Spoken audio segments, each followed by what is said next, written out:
Fan-made Mother 4 out next year, Microsoft launches new initiative to lure indie devs, Google wins patent for pay-per-gaze, and today is queued up. I'm Dodger, and this is the Daily Byte, your bite-sized news for all things nerdy. For the past few years, a team of volunteers have been hard at work creating a sequel to Mother 3, and they plan on releasing the game next year. Aiming for a winter 2014 launch, Mother 4 is an unsanctioned sequel to Mother 3, which was released back in 2006 on the Game Boy Advance. As you can tell, there's massive potential for the game, and also massive potential for the likeliness that Nintendo will sick their lawyers on this fearless ragtag development team, but Nintendo has yet to do anything about it. And that's a good thing because the game looks impressive. Mother 4 keeps the SNES-inspired graphics, the trippy music, and the old-school RPG gameplay. All things Mother fans have come to expect from the franchise. And like its predecessors, the game will be set in an idealized vintage America and follows the adventures of a young boy and the leader of a biker gang who get caught up with a group calling themselves the Modern Men. Mother 4 is planned for PC, Mac, and Linux platforms, but if you can't wait a whole year, you can grab Mother 3 on the Wii U Virtual Console now.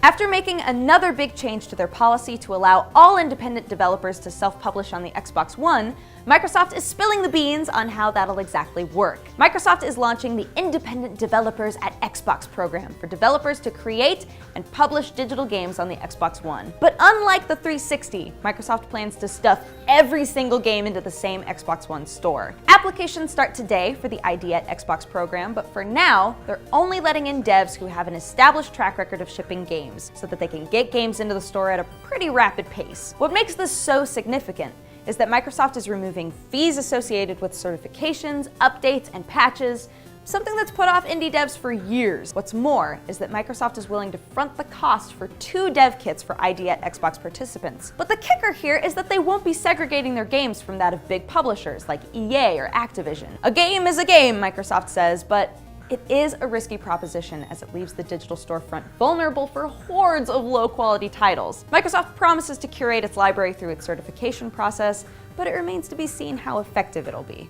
Google was just granted a patent, originally filed in 2011, for something called pay-per-gaze advertising, a method in which something like Google Glass would be able to identify when consumers are looking at an advertisement. The idea behind pay-per-gaze is to measure how long a person looks at an ad. Valuable information that Google is betting advertisers will pay big bucks for. But beyond that, Google wants to map your emotional response to an ad by measuring your pupil dilation. Google would then anonymize all that data and sell it to advertisers. Pay-per-gaze is definitely starting to tread into Big Brother territory, but Google is trying to avoid that conversation altogether by noting that users can opt out of pay-per-gaze tracking. And if all this sounds vaguely familiar, it's because Microsoft detailed back in May a system that would reward individuals for watching advertisements by using the Kinect sensor to analyze your reactions. Even so, filing a patent doesn't mean that the tech will get implemented.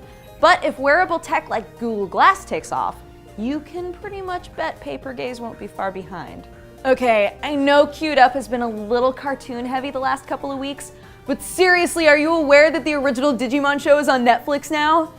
If Digimon was part of your childhood, you have to go rewatch it. It's so weird and so cheesy, and for anyone that's stuck with the franchise, you know it all gets real dark in the future. So the juxtaposition is hilarious. Also, Izzy is the best character ever. Just want to make that clear. That's been your Daily Byte. I'm Dodger. Like, subscribe, do all the socials, and we will see you tomorrow.